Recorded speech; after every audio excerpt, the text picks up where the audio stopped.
So, Jermell Charlo is the 154-pound undisputed king after defeating Brian Castano in their rematch on Saturday night in Carson, California.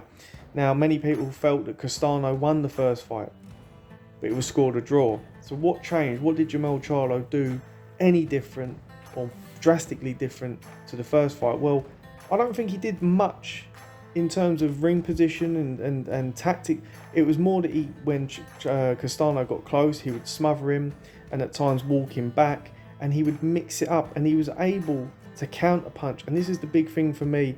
In the first fight, he kept adopting this position of falling over his lead leg. You can see that Castano's head position is open to counters. His hands are not in the right place. His punch is very high. He's tall, and he punches with his hands away from him. So he's not defensively responsible. But you can see that Charlo's counters were wide. They were reckless. He was getting knocked off balance, and he just didn't seem to have his feet under him in the first fight as much as he should do. In the second fight, we've seen that Jermell was able to keep a better position. He had a better stance. He was better balanced, and he actually negated Castano. You see here, Castano in the first fight threw the right hand. He could see it coming, and he catched and countered it with off the left hand catch, left hook. Again, same thing in the 10th round against Castano, and he actually used this counter against Castano again in the second fight. The counter punching, because he was being effective, and you see there how he's exposing the seam through the middle of Castano's guard, it actually limited Castano's output, because he was actually making Castano respect him more by counter punching. Now you'll see here how he counter punches him aggressively. See that uppercut? He's constantly in a position to counter punch, and that was the big difference.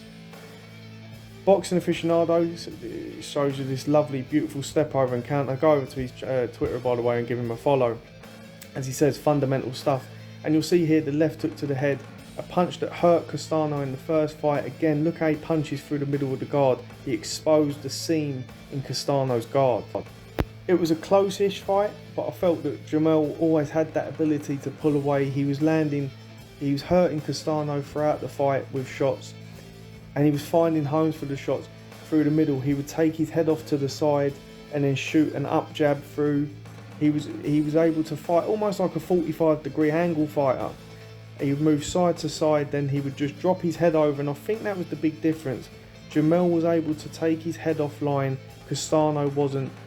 Jermell was able to defend himself and be offensive at the same time, and when he's offensive, he's able to be defensive at the same time.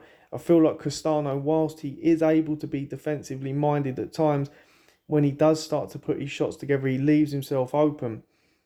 He has that bit of distance between his gloves. Jermell was able to expose that with different punch trajectories, and that played a big difference in the fight. And it's the movement back across the line. He's able to move side to side, and he can punch on the move. And that's something really special, and people overlook with Charlo. Look at this. You'll see as he moves to his left, then he instantly steps back across, bounce, shuffles along the line, punches off that movement with the uppercut, then gets close.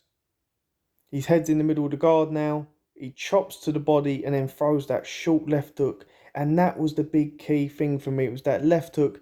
In the first fight, it was wild, it was wide. In this fight, it was short and sharp. Anyway, that's enough from me. Hit the comment section below and let me know your thoughts on the fight and the future of both fighters. Thank you for watching.